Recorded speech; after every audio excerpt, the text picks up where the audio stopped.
neste momento, Deus, através desta emissora, leva até você mais um programa de fé, com hinos, orações e uma palavra poderosa a seu favor. Fé para vencer. Somente crer, somente crer, tudo é possível. Somente crer, somente crer, somente crer, tudo é possível. Somente crer. Sempre devemos, irmãos, dar graças a Deus por vós, como é justo, porque a vossa fé cresce muitíssimo e o amor de cada um de vós transborda de uns para com os outros.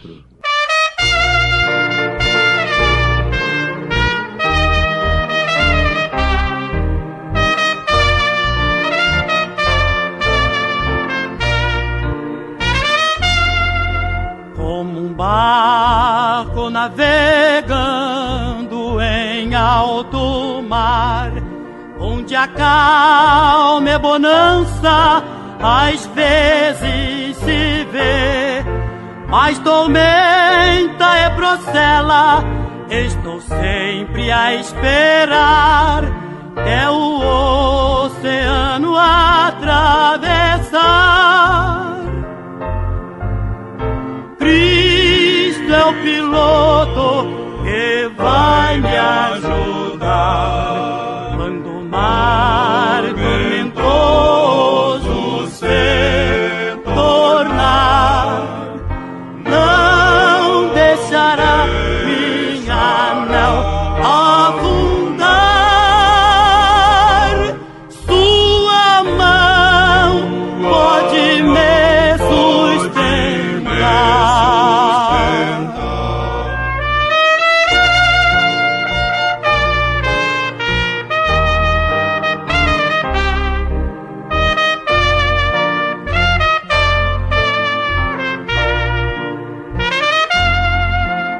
A viagem pro céu é qual ondas no mar, mas confiando em meu mestre, espero chegar lá no porto celeste. Então vou descansar, onde a praia já posso avistar. Cristo é o piloto que vai me ajudar quando o mar tormentoso se tornar. Não deixará minha nau afundar. Sua mão pode me sustentar.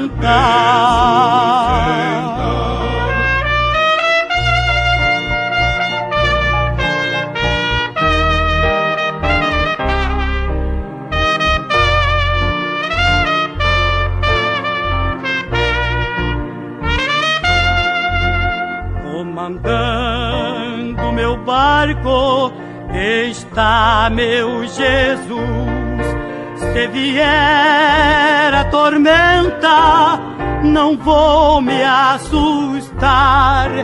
O piloto que é firme meu barco conduz, faz o vento e o mar se aquietar. Cristo é o piloto que vai me ajudar quando o mar tormentoso se tornar. tornar, não deixará minha alma afundar. Sua mão pode me sustentar.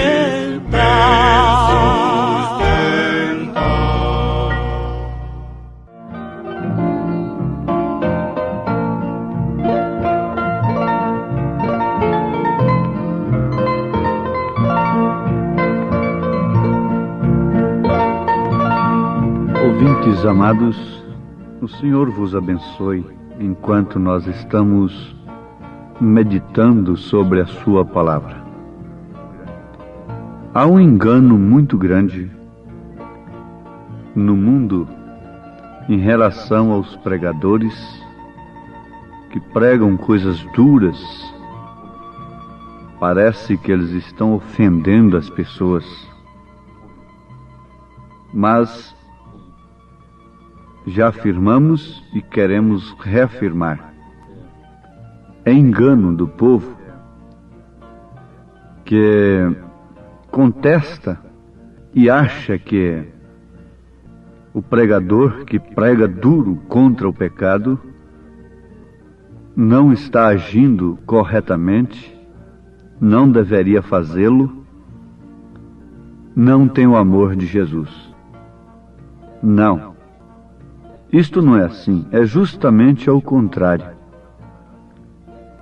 Na verdade, todos os pregadores deveriam aproveitar todas e quaisquer oportunidades para combater o pecado.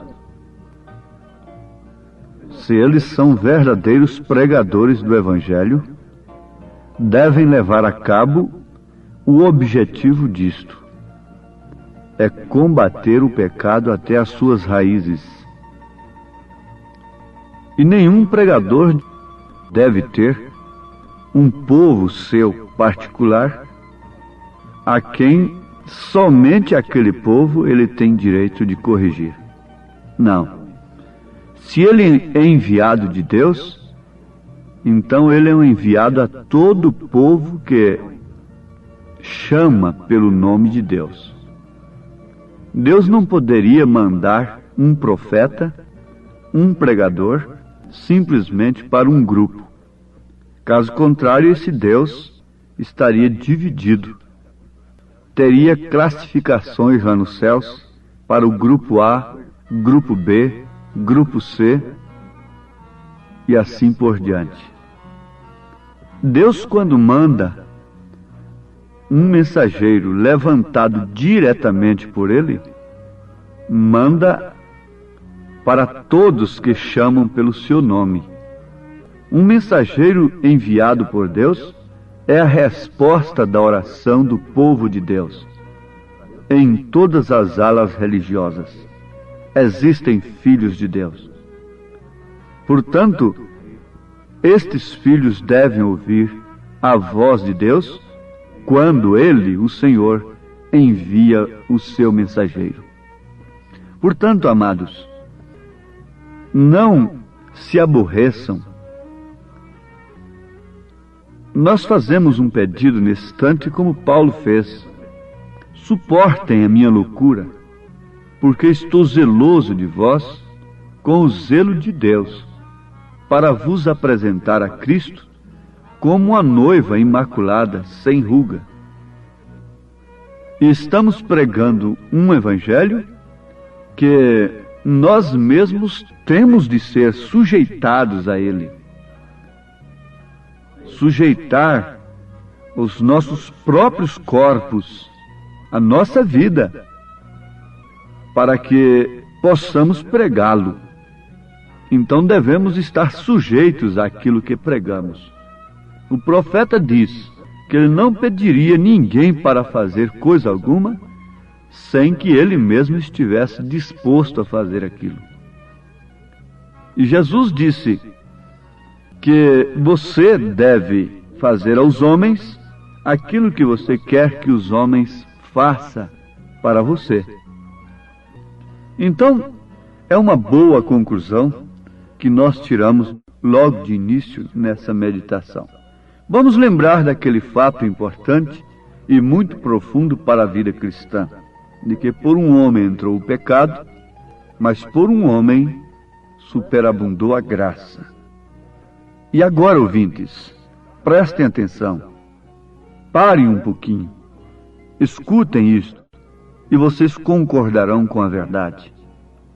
Ninguém pense que haverá misericórdia de Deus maior do que esta, o sacrifício de seu Filho lá na cruz, no qual devemos crer com uma fé genuína. Não devemos esperar em misericórdia alguma de Deus depois da morte, depois que partimos daqui. Porque toda a misericórdia de Deus tem sido manifestada através de seu Filho, do sacrifício de Jesus. E se o homem não crê nesta misericórdia, não aceita essa misericórdia agora, não resta nenhuma oblação para ele. Se o homem pisa no sangue de Jesus Cristo, desprezando o seu sacrifício agora, às vezes mentalmente, de palavras o homem não faz, mas a sua vida mostra que ele está desprezando o sacrifício de Jesus. Então, guardem isso. Toda a misericórdia de Deus é manifestada ao pecador agora. Naquele dia, ninguém pode clamar de Deus e esperar dele misericórdia. Vamos lembrar da meretriz Raabe, que pediu misericórdia e alcançou a misericórdia, mas ficou debaixo da misericórdia. Por isso o juízo não pesou sobre ela, embora sendo uma meretriz. Não importa quem seja você, peça misericórdia, que você alcançará a misericórdia. Essa misericórdia não é se abrigar em uma organização religiosa, não é se abrigar na minha igreja, mas sim no sacrifício de Jesus Cristo, pela fé que o próprio Espírito Santo introduz no coração do pecador arrependido. Sacrifício de Jesus Cristo é o sacrifício de Deus. Então a expressão máxima do amor e da misericórdia de Deus está no seu sacrifício. Então, não espere misericórdia naquele dia. Não pense que qualquer intercessão a seu favor depois da morte possa lhe valer por terceiros que fiquem aqui na terra. Se você rejeita aqui, você vai como quem rejeitou mesmo a misericórdia e acabou. Está selado o assunto e posso provar isso nas Escrituras.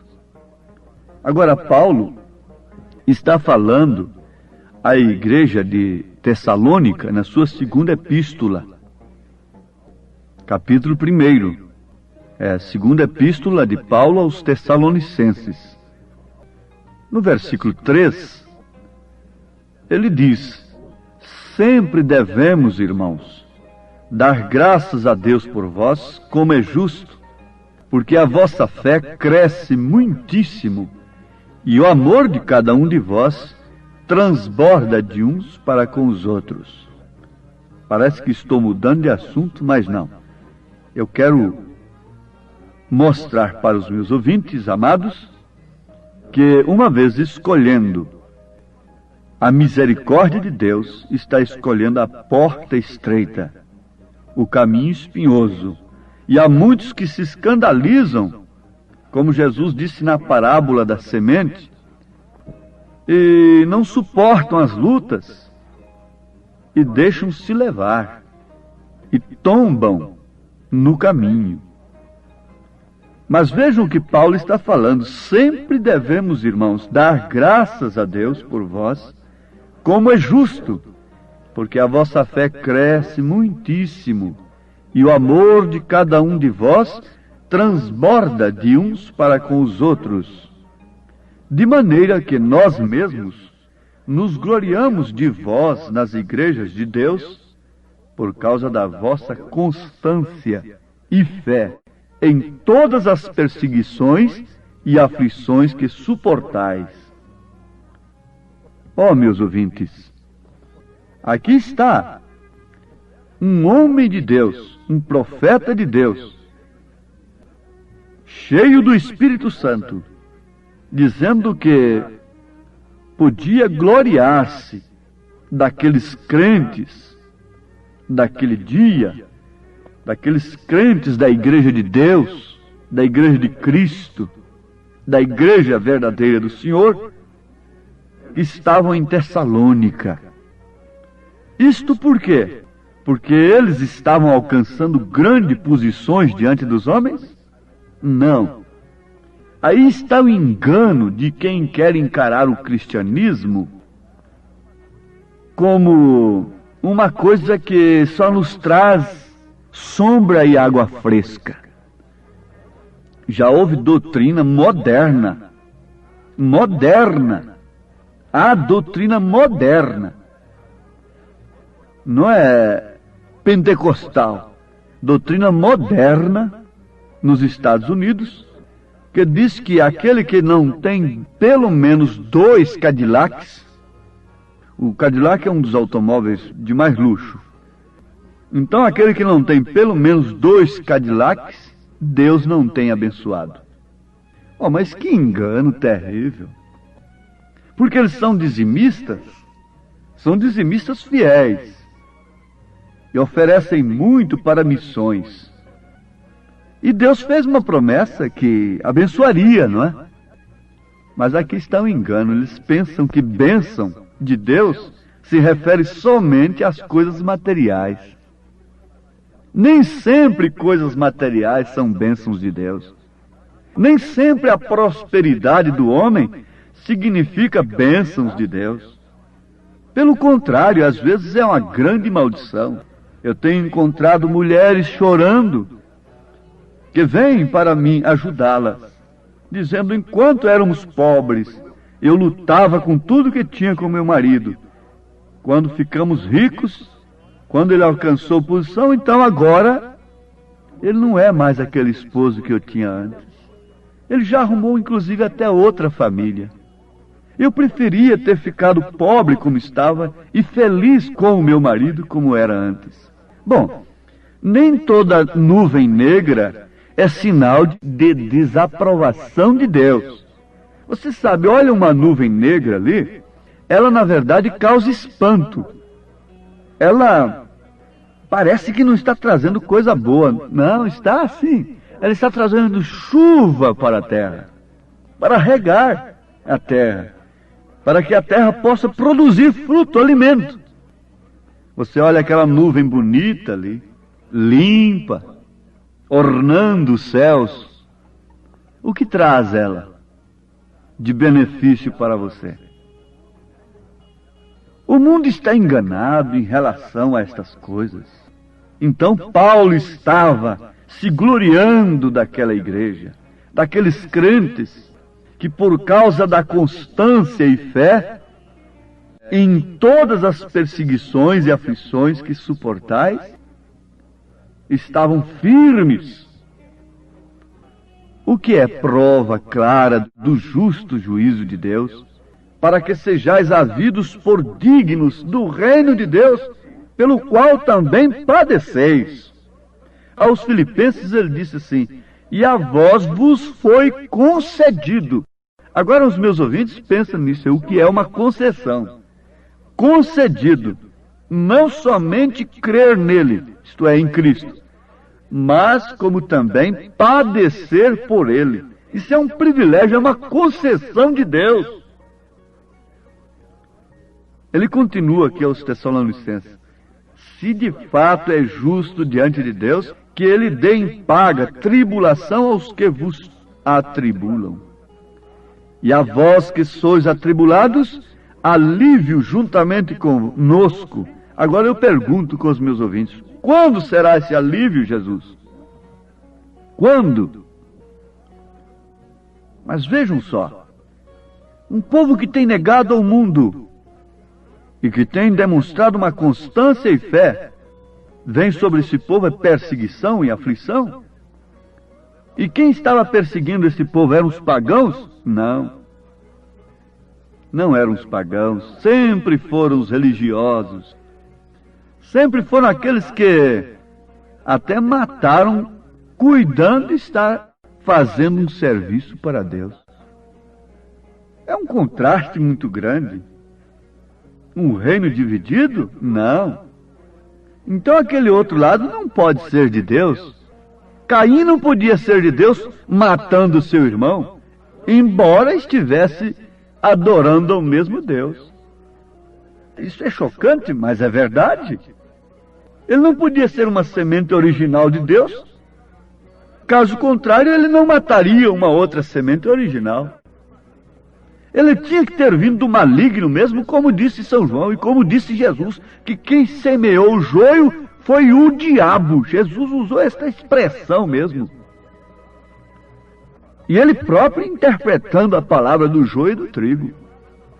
Eles dizem que não há duas sementes. Mas como não há? Se Jesus disse que há, o joio e a do trigo. Isso é representando o quê? Essa erva que nasce aí no campo? Estaríamos cegos, irremediavelmente cegos, se não pudéssemos ver essas duas sementes. E como Caim perseguiu Abel e o matou, assim tem feito a falsa igreja durante as eras. E eles estavam sofrendo perseguições. Mas tem uma coisa. Vamos buscar a resposta daquela pergunta. Quando seremos aliviados? Eu estou lendo agora para responder essa pergunta em 2 Tessalonicenses, capítulo 1, versículo 7. Quando do céu se manifestar o Senhor Jesus com os anjos do seu poder em chama de fogo e tomar vingança. Ah, minha irmã, meu irmão, fique quieto, fique quieta. Tem quem vinga pela igreja de Cristo. Ela não é um defunto sem choro, como dizem por aí. Ela não é uma órfã. Ela tem um pai que quer que todos se arrependam. Mas veja assim, e tomar vingança dos que não conhecem a Deus e dos que não obedecem ao Evangelho de nosso Senhor Jesus, os quais sofrerão como castigo a perdição eterna, banidos da face do Senhor e da glória do seu poder, quando naquele dia ele vier para ser glorificado nos seus santos e para ser admirado em todos os que tiverem crido, porquanto nosso testemunho foi crido entre vós. Crido no testemunho de quem? Dos apóstolos. Crido na mensagem de quem? Dos apóstolos. Porque essa doutrina dos apóstolos é o fundamento da igreja de Cristo. Quando o homem despreza o que o apóstolo ensina, o que o profeta de Deus ensina, está desprezando a Deus. Quando o homem desobedece o que o apóstolo ensina, o que o profeta de Deus ensina, está desobedecendo a Deus, os quais sofrerão como castigo a perdição eterna, banidos da face do Senhor e da glória do seu poder. Agora, antes nós estávamos também em desobediência. Mas quando deveríamos nos arrepender? Depois da morte? Não. Agora, enquanto a misericórdia está sobre nós. Arrependamo-nos todos dos nossos pecados. Pedro disse, convertei-vos ao Senhor. Em nome de Jesus Cristo. Amém.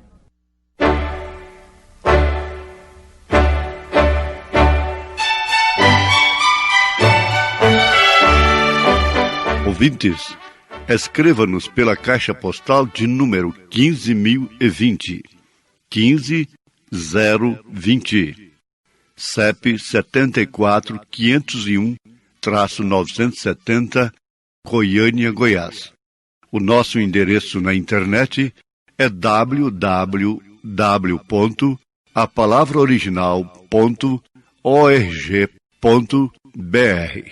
Volte a nos ouvir amanhã novamente neste mesmo horário, nesta emissora, se o Senhor nos permitir, com fé no Filho de Deus, a fé que vence o mundo.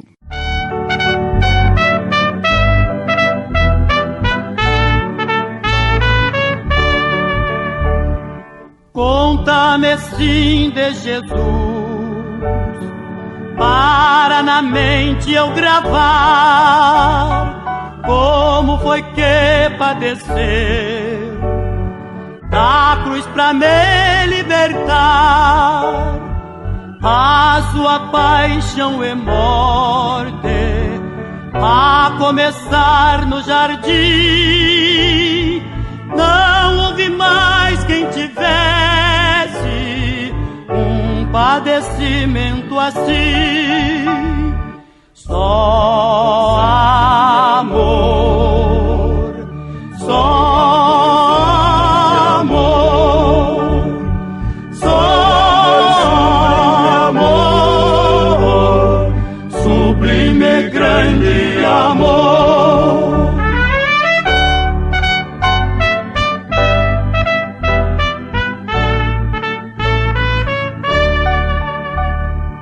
Conta-me como também veio ao povo judeu, povo que tanto amou, querendo dar-lhe os céus, como ainda hoje ele ama a todo o pecador, dando-lhe paz e descanso pelo evangelho de amor. Só amor, só amor, só amor, sublime grande amor.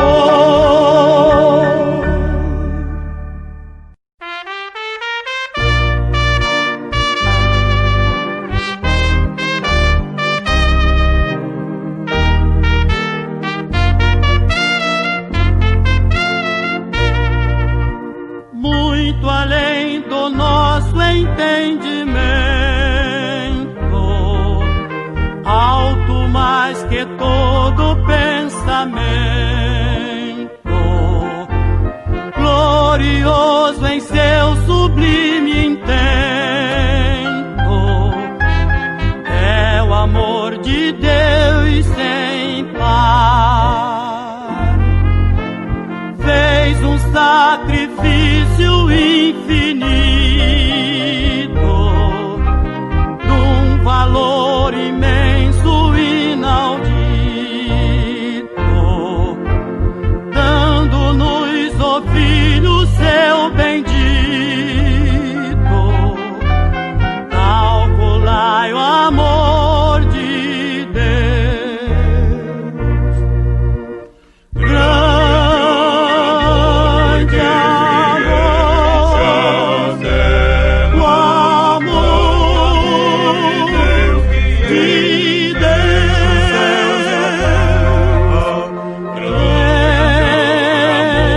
desce a terra e enche os céus, e a terra grande amor, o amor que abrange a todo mundo, que atinge a mim.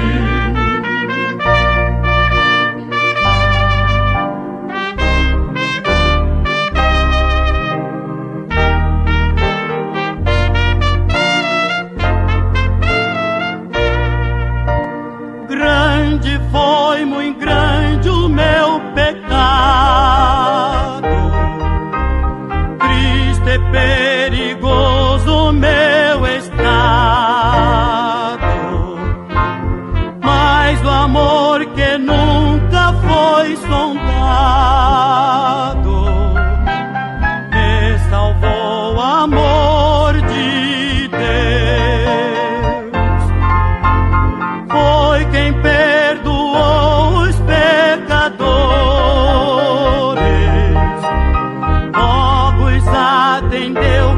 malfeitor.